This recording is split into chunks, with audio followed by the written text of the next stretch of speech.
Well, folks, let me welcome you to another of the 2016 C.A.R.B Hall of Fame inductee interviews. And today we are going to be interviewing Roy Hibbert. Roy, it's a pleasure to meet you. And first off, let me congratulate you on being inducted into the C.A.R.B Hall of Fame. Thank you. It's an honor to be there. I was going to say, like I've said already a couple of times this year, it's a who's who of racing, not only in the Kansas City area, but they're kind of expanding out now a little bit and in the Midwest. And certainly you had your travels around the Midwest, as we're going to learn here as we talk a little bit about your racing career. Roy, you were 18 years old and you were running a service station, and a guy comes in and he says, "Hey, that old car you got sitting out in the back looks like it might make a good race car." Tell us a little bit about that story. Well, that guy was Ken Taylor, one of my best friends, and he's really one to talk me into starting racing. I'd never even been to a race, and I think he'd been to a few races, and he was wanting to get started racing. And he went out and checked that old car, and I bought that service station, and that car was abandoned back there. It was I think it was a 37 Ford, and it'd been there for I don't know how long, and nobody knew who owned it, so we just decided to take the motor out of it and then cut it up and make a race car out of it. Well, did you have to put another motor in, or were you able to use that one? No, we took that motor and had it rebuilt, and it was I think he said a 59A block on those flathead Fords. You could bore some of them out big enough to put a Mercury piston in. Oh, wow. And all the guys that was racing had that. You wouldn't go outrun them with smaller motors. So, and he said that block will bore out to use the Mercury piston. So we had a machine shop. Marshall bore that out and put it together for us. I can't remember that guy's name now. Sounds like Ken had been around it a little bit, though. He knew, or was he a mechanic, or how did he know this about the motors? He was a tree trimmer for Kansas City Power and Light. Okay. And that guy, well, everybody that knows me knows I'm really tight. I tell everybody I used to be a little tight. Now I'm really tight. Really tight. And he was there at the station one day, and he bet me $5 he could outrun me, and he was shorter than me. I didn't think he could outrun me, and he bet me $5 we'd go race across the street and around the pumps at another service station there and then back, and he beat me. I never did like to lose at anything, especially if it cost me $5. Okay, so you guys get this race car together, and you go out and you start racing with it, and after just 3 races, you're offered a ride in somebody else's car.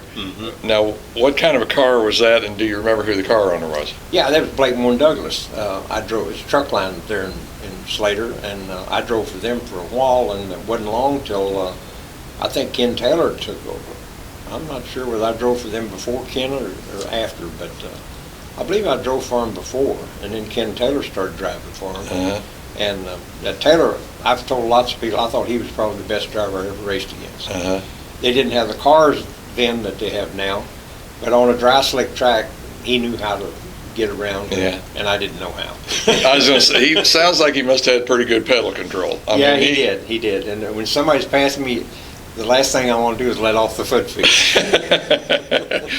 Well, this has got to be pretty amazing, and the fact that just after 3 races you offered to ride, and you told me that you never owned a car again after that you always drove for somebody else. I forgot that we did. My brother and I built a car, because he started driving for somebody else too, and we built a car, and we were just going to run it when one of our rides was broken down and couldn't make the races, and then we just put everything back in the pot for the car to keep it up, and if we had more in there than it'd take to keep it up, we was going to divide it 50-50. And I furnished the engine and he furnished the car. And I just bought a brand new Pontiac with the racing engine in it. And I took the motor out of that Pontiac car and put in the race car, and I bought an old GMC truck motor at the junkyard for $100 and put in a brand new Pontiac. And it smoked pretty bad. I bet people were amazed at that when they seen it going down the road. The first night we took it to Marshall, I won everything with that motor. Now, we just built that car. Let me interrupt you here. You're talking about a straight 6, probably. No, this was a V8 then. Oh, okay, a V8. Overhead valve. It must have been a few years after that, because it had been 5 or 6 years after that. So I drove that Blake Moore Douglas car, and then I drove 2 or 3 other cars in between us building that car. And most of those were all flathead Fords. But I think, well, it was, what, 55, 56 before Yeah, the overhead valve. valve Chevy come out. And after that, we all had overhead valves. I was going to say, you were just telling me about an article we were looking at about the guy came in with a V8 and dominated that one year, but he didn't that next year. Yeah. Everybody had him. That's right. Now, was that a Chevrolet or was that? Yeah, it was a little Chevy. Little And I Chevy. think it was two something. 283 or what? No, they were smaller than that. The first one. Yeah, that was 57, wasn't it, 283? Yeah. And I think that's the best motor ever built for a car, was a 283 Chevy. Yeah. And we tried some big block Chevys later on and never had near the luck with them we did with, Yeah. Didn't have it RPM, that I don't know quick what power. the deal was, but it wouldn't. Yeah. That 348, that big block 348 Chevy, I drove one of those for a year. I'd tell everybody it's the worst car ever. Like I said, let me say again, an amazing story. Just 3 races and you're already driving for somebody else. But evidently they must have noticed something in your driving or how you took care of the car on the track. Or Well, they wasn't a whole lot of good drivers back then. Racing was new here. That was when I first started. I think it was a year before they built the Marshall track. They built it in 53 or 54. But there was a track at Sweet Springs and there was a track at Boonville. So racing was just getting started around here. Here locally, there wasn't any good drivers at all out here locally, and there was maybe 4 or 5 out of Kansas City. Mm-hmm. And I always said that there was about 5 good drivers in the late 50s and early 60s, and they could take about any car and run the top 5. Yeah. But boy, racing sure changed since then. Hasn't it though? In the 50s, you're mostly driving here in the central Missouri area, like you say, Marshall, Sweet Springs, and what was the other one? Boonville, which of course is all right around here. Mm-hmm. And what tracks did you race at other than that? Were there any big races or anything you went to outside of that area at that time? Or just pretty much those Not 3? in the 50s, maybe in the 60s we did. We went to Little Rock, Arkansas, and started going to over in Illinois. Granite City? Yeah, Granite City. I can't think of the name of that track now. And we did pretty good there. And we went to Topeka later on in the 60s, and that wasn't in the 50s. Yeah. One of the things that in doing this interview and talking to you that I found so interesting was, as you said that when you started, you only intended to do this for 4 or 5 years. Yeah. And I think it had something to do a lot with you wanting to have some children and just thought maybe that wasn't the environment to raise them. Yeah, that's for sure, yeah. I went up to the stand one night to see my wife, and there was kids there, looked like some newborn on up to however old. And especially in an afternoon race, it was so dusty and they were just sweating and it just covered in dirt. And I thought, well, this is sure no place for a baby. And didn't have earmuffs on them or anything and all that noise. And I thought, well, I'll race 4 or 5 years and I'll have kids, because both my wife and I both love kids, and we came from large families, and all my brothers and all her brothers and sisters had kids. So we just knew we had to have kids. Yeah. But something changed. What changed that? Well, I got to win it. And they say winners never quit and quitters never win. Yeah. I was going to say, winning is fun, isn't it? Oh, it is. Yeah, it did. I can't imagine going to race if you knew you didn't have a chance to win. Yeah, exactly. Now I know just how you feel. I understand. When you started out, I'm starting my last question. Tell us about your biggest win in the jalopy, and I think you mentioned to me that you thought it might have been at Westline, Kansas. Yeah, they had 3 races there at the end of the season, a 50 lapper on a Sunday, and then the next week they'd have a 75 lapper. A lot of the tracks did that at the end of the season, and these were most afternoon races. Mm-hmm. And then they'd have a 100 lapper, and then that 100 lapper at Westline, I believe that's the tallest trophy I've got. And biggest I believe it's a $1,000 bonus and that trophy if you was top point for the 3 races. For the 3 days. And I was top points for the 3 races. Yeah. I think I told you I was leading that first race, the 50 lapper, and Ken Taylor got in the back of me, and he didn't do it on purpose. Yeah. But we both spun out and had to go to the tail end, and he came back up to 3rd, I think, and I came back up to 5th. And then I talked to him that week if he's going back up there. I said, we did pretty good, and I planned on going back. And he said, no. He said, I had to rub some of those guys pretty hard to get by them. And he said, they may be waiting for him. It might be some paybacks. So I went back and I won the 75 lapper and I won the 100 lapper. And Yeah. that, like I say, that's the tallest trophy I have. Yeah. I got there at Westline, Kansas. How hard was it to get them old jalopies to go that far? Because I'm sure most of the A-mains that you ran around here were like, what, 25, 30 laps? Yeah. And you're talking about 50, 75, and 100. laps, I mean, how many cars would they start and how many finish? Because, man, them old cars, some of them would overheat, I know. if nothing else, and yeah. just have a hard time making 50 laps. We had lots of trouble, especially with those flathead Ford. Now, after you got the fuel injection, you could put bigger pills in and get more fuel to it and keep it cooler. But those flathead Ford, we had a radiator on the front of that off of an F8 truck. I was going to say, great big old thing. Yeah, I don't know how many, wouldn't hold 100 gallons. Yeah. It held a lot of water. And still some tried to tie dry ice in front of the radiator really? to keep them cool. Cool. It was hard to keep those old Fords cool. Yeah. But after that V8 Chevy come out, and then after they allowed the injection, we raced several years before they would allow injection. You had to run carburetors. And I remember one year we bought a 6 carburetor manifold, and we couldn't get it to run tall on 6 carburetors. So we finally blocked off 2, 3 of them. I think we only run 2 carburetors. And we got to really going good then, and pretty soon everybody else was buying 6 carburetor manifolds, and they couldn't get them going. Couldn't get it on either. They didn't know that we had that them blocked off. Yeah, it didn't look like we had them blocked off. It looked like we were running 6 carburetors, but we was only running 2. The 60s sort of ushered in a new era, like we were just talking about. I think 57, 58 was when the first V8s came along. But also in that same time frame, kind of started going out of the jalopies and more into the super modifieds. You had a new car, and you were telling me that probably the best mechanic that you ever had that worked for you. Tell me a little bit about that car and who that mechanic was. Tom Corbin over Carrollton built that car. Well, he's here tonight if we're doing the C.A.R.B thing. He's inducted in the Hall of Fame. Right. Thing. But he built the car. It was really a stout car. It probably weighed a lot more than some of the other cars, but Clifford Jones was his mechanic, and then when Tom quit to go with USAC, and they called me about driving that car, and then that's the best deal I ever did.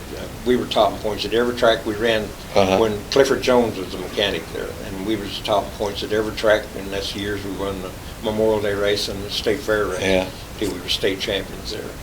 And then the owner wanted to sell that car. He got married and wanted to get rid of it, and they sold it. Then Kelly Pontiac kept it up for a few years, and we had different mechanics down there, but I didn't have the success after Clifford quit working on it as I had when he was working on it. And there again, you're running like 3 nights a week, and if I remember right, the tracks were like Sedalia, Moberly, Marshall, Jeff City, and stuff like that. So I can't imagine, particularly after that first Friday night, how the maintenance must have been on that car. Clifford must have really been busy. Spent a few sleepless nights because. And that's I never did really care to work on cars. Now my brother Russell, he would rather work on them, he would drive them. But I didn't like to work on them, and I wanted a car that I didn't have to work on all the time. And then with Clifford, the car was ready when we got the track. Everybody else that had been mechanic, we'll change gears when we get the track. We'll set the tappets. That never works, does it? Never works. We'd pull into a race, and 2 or 3 of the top drivers would be there, and they'd have the hood up working on them. And Clifford told me, we already got them worried. They're working on them over there. You're over there sitting on the tire laughing at them, watching them, aren't you? Like you say, in '61, you win your first CMRA championship, and when we were looking at that bio there a while ago, it seemed like it was like 3 or 4 or 5 or 6 years there in a row that you won that CMA or CMRA. I know I won it 3 years in a row because they had that traveling trophy, and you had to win it 3 years in a row to get to keep it. To get that, And Ken Taylor and I was the only 2 that ever was top points CMRA 3 years in a row. But I mean, this championship didn't come easy because you were running against guys like you're talking about Ken Taylor and Bill Oots and your brother Russell and Sarles. Sarles, yeah, we just looked at that article there a while ago. So, man, that didn't come easy, did it? No, it seemed like when you was out in front running and winning the race, it was a lot easier than it was running third or fourth. You were driving. I drove a lot harder when I was running third or fourth than I was when I was in front. You're right, pushing it, trying to catch up. It didn't seem like you was going as fast as it was if you was running third or fourth, trying to catch up. Yeah. That's kind of funny because I talk to a lot of race car drivers nowadays, and they'll say, I'd almost just as soon be in second or third because the leader, he doesn't know what's going on behind. We can watch him and see where he's running. So it's funny how I think guys nowadays, especially toward, let's put the latter part of the races, would just soon be in second, third, and they can find a faster line than what he's got. Especially in NASCAR. Yeah. At Daytona and Talladega. During this same time frame, boy, it seems like this car must have really been a go-getter, and you evidently had the abilities to drive it because you're also winning championships at Sedalia, Moberly, and Marshall, and boy, just racking up the wins, it sounds like. It was a lot of fun then, yeah. Yeah, I was going to say winning is fun. And winning is fun, yeah, that's right. If I didn't, I don't think I would have stayed. I know I wouldn't have stayed with it unless I'd started winning. I would have quit and had probably 10 kids. In 68, 69, you win back-to-back Missouri State Championships, and I presume we're talking about at the fair. Yeah. And there again, this is still the same super modified? Yeah, that's the year that Clifford Jones was a mechanic, those 2 years. And we won the Memorial Day race over there then, and I believe they had the Ken Williams. What year was the Ken Williams Memorial Race? Oh, you got me. I don't know. We won it. It was at Sedalia Fairground track. Yeah. And we won it. And, it might have been 68. I think it was 68 or 69. Yeah. Because we won a lot of races those 2 years. Yeah. And those fair races really were a big deal because I think there was way more emphasis on them then than what there has been in the present time, in that it really was where guys from all over the state got together and would race, and you really got the best of the best. Oh, yeah. So, man, you just had to really feel good about that. Did you like that half-mile track at Sedalia? Because what I remember about it in those days from going down there was, one, it seemed like it was dusty and always a dry slick, no matter whether it was day or night. Yeah. I kind of like that track, half-mile track there at Sedalia, but I ran a mile one time, and we run that mile, and I didn't run worth a darn. Yeah. That had to have been, I don't remember what year it was. Luther Brewer was the mechanic then. And we didn't finish very well at all. And then that same night, it was an afternoon race, and we went to Olympic Stadium that night, and I won. I won everything up there that night. In Luther's car? In that, well, Luther didn't own it. He was just keeping it out. Oh, okay. Mechanic on this car that Tom Porter had built. And our pit steward from C.A.R.B was up at Olympic that night, and he was at Sedalia that afternoon. He saw how bad I did over there, and he came down the pits after the race. He said, "Roy, you're a heck of a driver if you don't have to go over 40 miles an hour." Digressing just a minute. I think you told me, I wanted you to kind of compare tracks in those days when you were running at Marshall and what was it, Jeff City and Sedalia, in the comparison of the tracks, because I think you told me, you said Marshall was always a dry slick. Now, how did that compare with the others? They were about the same size, though, right? I don't know. They just didn't put as much water on it, I guess. And now, the World of Outlaws, I think they like a dry slick. Yeah, they do. But we didn't have wings. I think I don't remember what year they started allowing wings, but before they allowed wings, I couldn't get a bite of it. And two, I think my car usually weighed 300-400 pounds more than anybody else's. That much, 300. You get all that weight moving one way, and it didn't want to go back the other way. Yeah. It wanted to go straight on over. Did you, out of those three, what was your favorite? Jeff City. Jeff City? I always said I think I could drive the Jeff City track blindfolded. Oh, really? It's just kind of a timing thing. And then, too, you didn't drive with the steering wheel back then. You drove with the foot feet. And now they try and keep it straight going through the curves, because we always went around, throwed them around backwards, throw them out, back through the curves, and headed down the straightaway on the other side. last but not least, in talking about this super modified era, you still, even though the track is closed, you still hold the one-lap track record at Olympic. Now, what was that, and what car were you? Well, was this the same car? Yeah, that was a car that Tom Corbin built. That was I believe it was. You know, I'm an old man. Yeah, tell me about it. Yeah, you and I. Yeah, okay, I got you. I know what you mean. I think it was. Yeah, I'm sure. Well, Luther Brewer was keeping it up. That's the only car he kept up for me. Was the car that Tom Corbin built. And he set a new track record. And it wasn't many years after that they closed the track up, and I think there's a salvage yard there. Yeah. So you pick it or something like that. Yeah. And what 11 seconds? I thought it was 11.10 or something, but I may be wrong on that. Oh man, you was almost busting 10 then. That was it was the 5th mile track. Yeah. I remember the first time I went up there, I messed up in the first curve on my time trial, and I thought, I got to remember this next curve, do something different. And I was already around the curve before my brain had kicked in, and I was still thinking about it, and I'd already went around that curve that I was going to do something different in. We might mention that when you did this, it was pretty much in the sprint car era, but you did it in the super modified. Yeah. Were they hard to compete against there? Because there again, everything was wingless. Yeah, I tell you, if the track was rough and heavy, it seemed like I did better than if it was dry slick.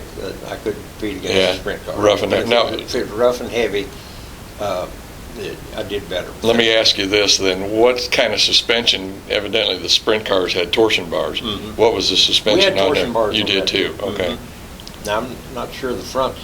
There for a long time they had a spring front and a torsion rear, but I believe this had 4 torsion bars. 4 torsion all the bars. way around. In fact, that Ken Taylor Memorial out here that we won in Marshall, that track was really rough that night. Randy Goodwin was second, and he said he saw me get up on 3 wheels on the first curve, and he thought, I'm going to miss that hole.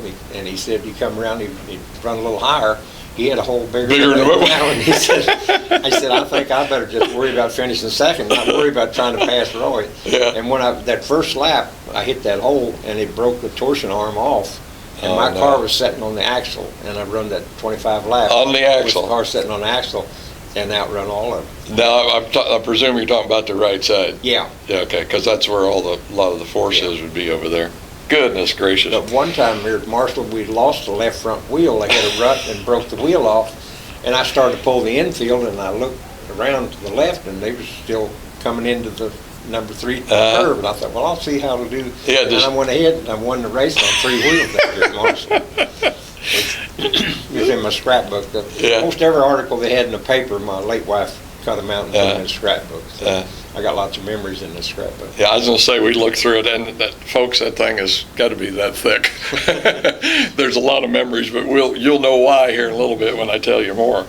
But to show just how dominant you could be at times, you had won 12 races in a row at Marshall, and you won 8 in a row at Granite City, and this is this same time frame and the same car, correct?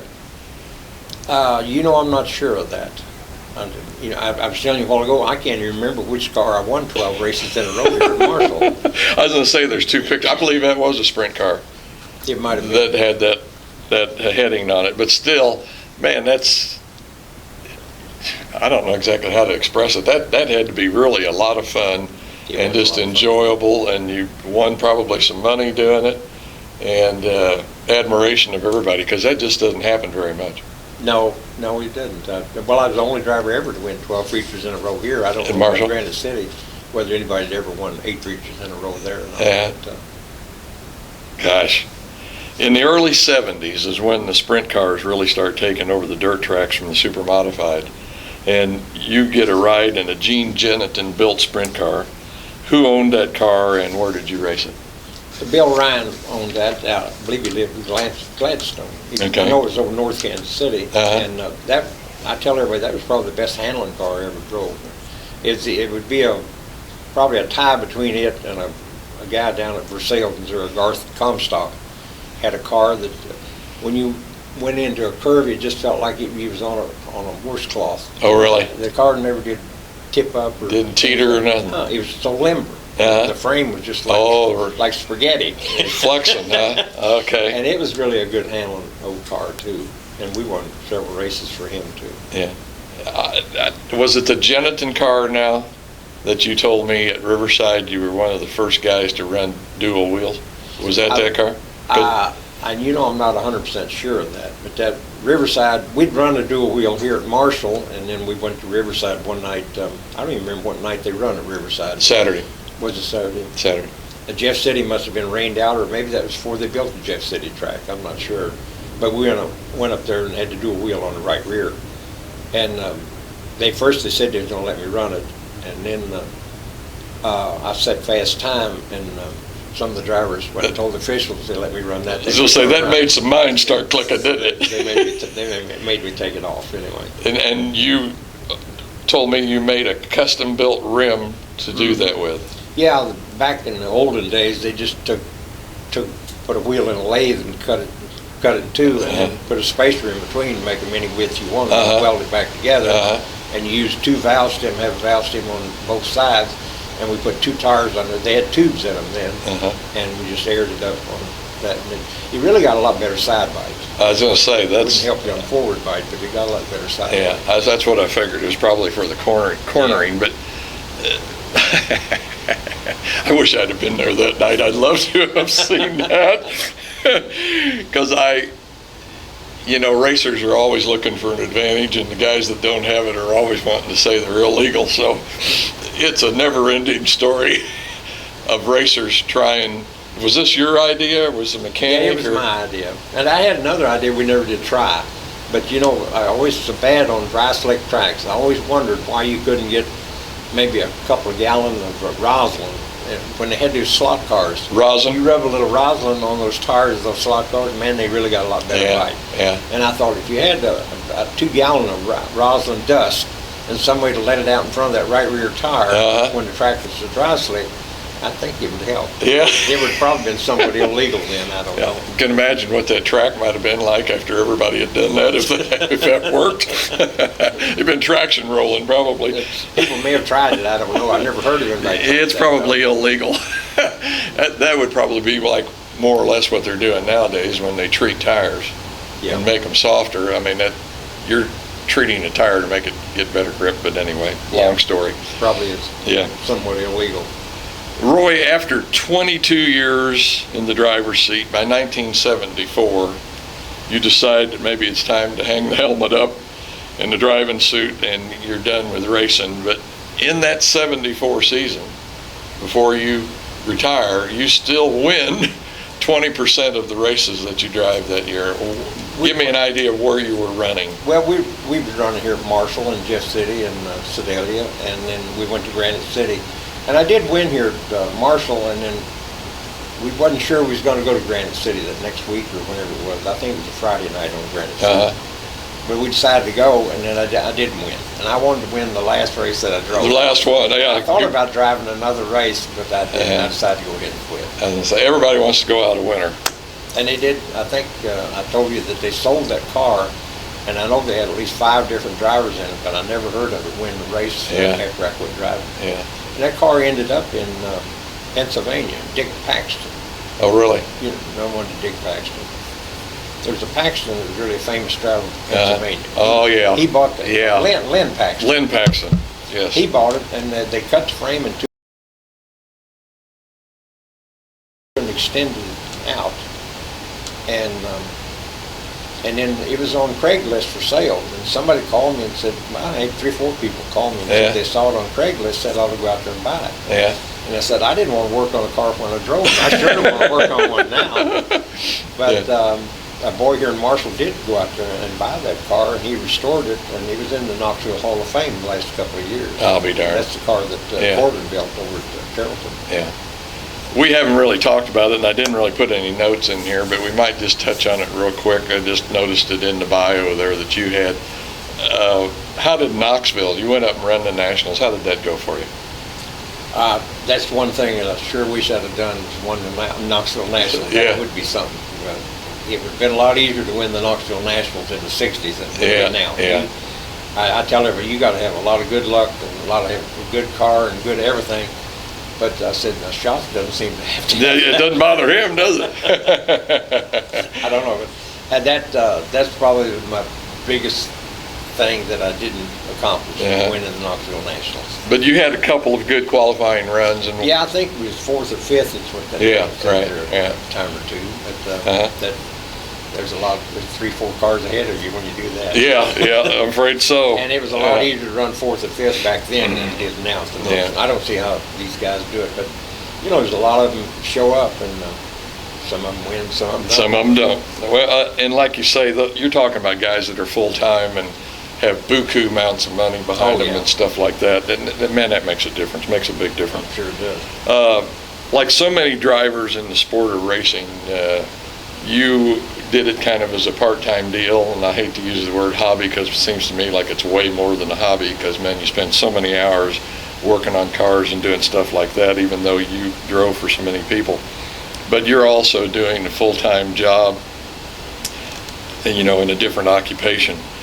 But nonetheless, in this 22 years of racing, 700 wins, and if I did my math correctly, in 22 years, that averages out to 31.8 wins a year, which for some people is a lifetime, but you were averaging that a year. So, that has to get a guy in the Hall of Fame, and you've got to be terribly proud of all that. Oh, I am really proud of it. My wife, I had a house here in Marshall, and I had a big trophy case. It was 40 feet long and Yeah. 8 foot tall, and I had black velvet behind it, and I had trophies just as close as you could get to each other on a shelf and spotlights on them. My wife said I wouldn't let anybody drive down the street. I didn't flag them down and bring them in, show them the trophies. Well, a lot of time and money and whatever goes into that. But Roy, once again, let me congratulate you on being inducted into the C.A.R.B Hall of Fame.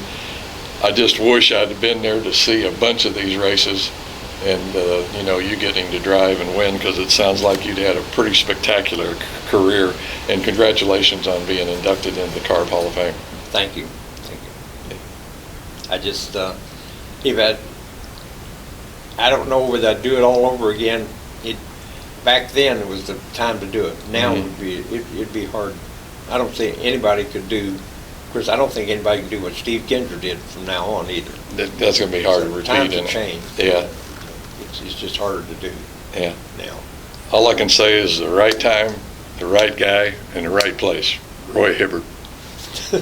Thank you. Thank you.